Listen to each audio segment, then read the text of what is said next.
कल हमने simple harmonic motion के लिए एक इक्वेशन डिराइव की थी, जिसकी मदद से हम देख सकते थे कि कौन सी मोशन, किस टाइप की मोशन सिंपल हार्मोनिक कहलाती है। वो कंडीशन हमारे पास आई थी by a simple relationship, that was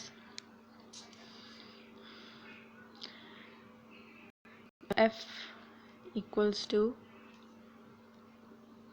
minus kx and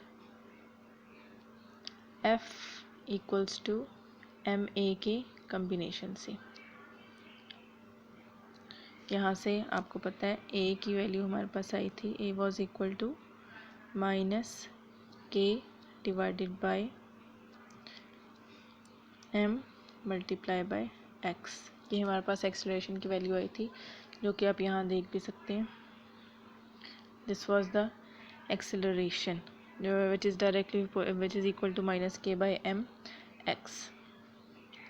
अब यहाँ से हमारे पास दो फार्मूलाज हैं, एक रीस्टोरिंग फोर्स का F इक्वल्स टू माइनस के एक्स और एक्सेलरेशन है minus k divided by m multiply by x। ये दोनों जो हैं एक्सेलरेशन एंड रीस्टोरिंग फोर्स दोनों हैं प्रोपोर्शनल टू x, मींस के जितना मैग्नीट्यूड रीस्टोरिंग फोर्स का है उतना ही मैग्नीट्यूड डिस्प्लेसमेंट का है, जितना मैग्नीट्यूड डिस्प्लेसमेंट का है उतना ही मैग्नीट्यूड एक्सेलरेशन का है। And both of these are directed towards the equilibrium position. Equilibrium position means mean position, जो कि x इक्वल्स टू 0 से रिप्रेजेंट की जा रही है इस फिगर में। अब हमने ये चेक करना है कि सिंपल हार्मोनिक मोशन की जो एग्जांपल है, हम कहते हैं mass spring system, motion of mass attached to a spring, how it is an example of simple harmonic motion, कि ये सिंपल हार्मोनिक मोशन की एग्जांपल कैसे बनती है। इन दिस फिगर, इस फिगर में अगर आप लोग देखें तो क्या हो रहा है यहाँ पे कि सबसे पहले मैस जो है वो रेस्ट पोजीशन पे है, that is x equals to 0, means कि यहाँ कोई डिस्प्लेसमेंट नहीं है। फिर जब हमने इस मैस को पुल किया टुवर्ड्स राइट, तो ये अपनी फर्स्ट एक्सट्रीम पोजीशन पे आ गया। यहाँ से जब हमने इसको छोड़ा तो जो रीस्टोरिंग फोर्स है इस स्प्रिंग की, उसकी वजह से इस मैस ने मूवमेंट शुरू कर दी। मीन पोजीशन से होता हुआ ये दूसरी एक्सट्रीम पोजीशन पे चला गया, जो कि मीन पोजीशन से लेफ़्ट साइड पर थी ये। फिर इसके बाद चूँकि रीस्टोरिंग फोर्स है तो स्प्रिंग जो है वो कंटिन्यू करेगा अपनी back and fourth motion around the mean position. तो इस केस में हम लोग देख सकते हैं कि चाहे मैस टुवर्ड्स राइट जाए या अगर टुवर्ड्स राइट जाता है तो रीस्टोरिंग फोर्स उसको पुश करेगी towards mean position, that is towards left. और अगर ये मैस जब टुवर्ड्स लेफ़्ट जाता है तो ड्यू टू रीस्टोरिंग फोर्स उसको पुश करेगी टुवर्ड्स राइट, मींस के मीन पोजीशन की तरफ से होता हुआ वो दोनों एक्सट्रीम्स पे जाएगा। जो मीन से एक्सट्रीम तक का डिस्टेंस है that is also called amplitude. The distance between mean position and extreme position is called amplitude, के वो मैक्सिमम पॉइंट्स जहाँ तक मीन पोजीशन से होता हुआ मैस जितना मैक्सिमम डिस्टेंस कवर कर सकता है इधर टुवर्ड्स लेफ्ट और towards right, that distance is called amplitude and it is same on both sides of the mean position. So this is the simple harmonic motion. अब हमारे पास हम देखते हैं कि what is the restoring force all about. restoring force असल में करती क्या है. So here is the restoring force. The block is displaced to the right of x equals to 0. जो इनिशियली हमने फर्स्ट स्टेप जो हमने किया था दैट वाज कि एक्स ब्लॉक को हमने डिस्प्लेस किया उसकी मीन पोजीशन से टुवर्ड्स राइट। तो उस केस में जब टुवर्ड्स राइट ये चला गया, द पोजीशन इज़ पॉजिटिव। ये हम अपने कन्वीनियंस के लिए लेते हैं कि पॉजिटिव, एक राइट साइड को हम पॉजिटिव ले लेते हैं। The restoring force is directed towards left. तो रीस्टोरिंग फोर्स क्या करेगी, उस मैस को लेफ़्ट पर लेकर जाएगी। So this is the action of, ये रीस्टोरिंग फोर्स का काम है कि जिस भी साइड पे डिस्प्लेसमेंट हो रही है वो रिस्टोरिंग फोर्स उसको रिस्टोर कर ले, मतलब कि उसको दोबारा से लेकर जाए मीन पोजीशन की तरफ। ये है हमारे पास motion of mass attach to a spring. अब इसमें हमने चेक ये करना है कि क्या वाकई इसमें सिंपल हार्मोनिक मोशन की दोनों कंडीशंस फुलफिल हो रही हैं, that is a is directly proportional to minus x के एक्सेलरेशन जो है उसका मैग्नीट्यूड डायरेक्टली प्रोपोर्शनल होना चाहिए डिस्प्लेसमेंट से, और एक्सेलरेशन का जो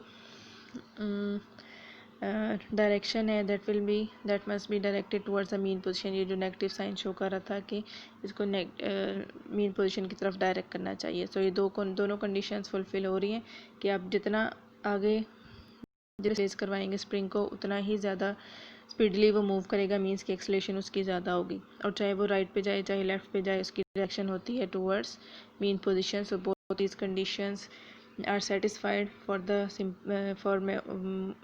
motion of mass attached to a spring. So hence we can say that the motion of mass attached to a spring is an example of simple harmonic motion. Now we have to discuss about the time period of mass spring system.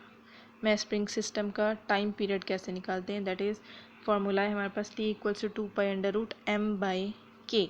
यहाँ पे आप लोग देखें अगर कि t is for time period, 2π and k are constants. It means कि t is directly proportional to √ of mass. Here m is the mass attached with the spring. ये वो mass है जो हमने spring के साथ attach किया हुआ है, that is m. So time period जो है वो मैस स्प्रिंग सिस्टम का वो डिपेंड करता है जस्ट उसके मैस पे, जो मैस के साथ हमने स्प्रिंग अटैच किया हुआ है उसके साथ। अब हम ये देखते हैं कि इसका यूनिट सेकंड्स कैसे आता है। फॉर एग्जांपल जैसे मैस का यूनिट है kg,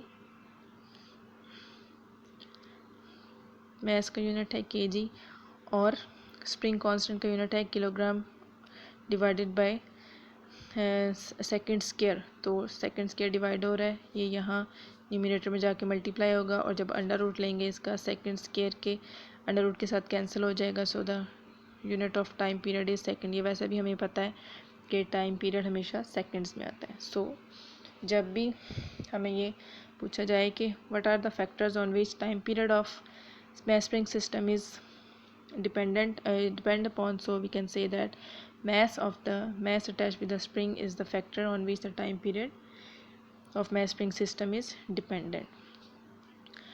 ये था हमारा first example of simple harmonic motion. मैंने आपके लिए एक वीडियो भी सर्च की है, यहाँ उसका लिंक गिवन है, आप इसको देखें। इसमें डिटेल्ड इंफॉर्मेशन दी गई है सिंपल हार्मोनिक मोशन की, इसको भी देखें, बुक से भी पढ़ें, इम्पोर्टेंट पॉइंट्स को नोट करें। और जो बुक में कंप्लीट इस फिगर को ही आप अगर आप उस पैराग्राफ को देखें तो असल में इस फिगर को ही एक्सप्लेन किया गया है बुक में। ये जो फिगर उसकी एक्सप्लेनेशन गिवन है, इसको आप शॉर्ट करके लिखेंगे जस्ट फॉर द, अगर क्वेश्चन इस तरह से आता है कि what are the how you can say that the motion of a mass attached to a spring is an example of simple harmonic motion, तो आपने उसमें ये फिगर ड्रॉ करेंगे आप लोग,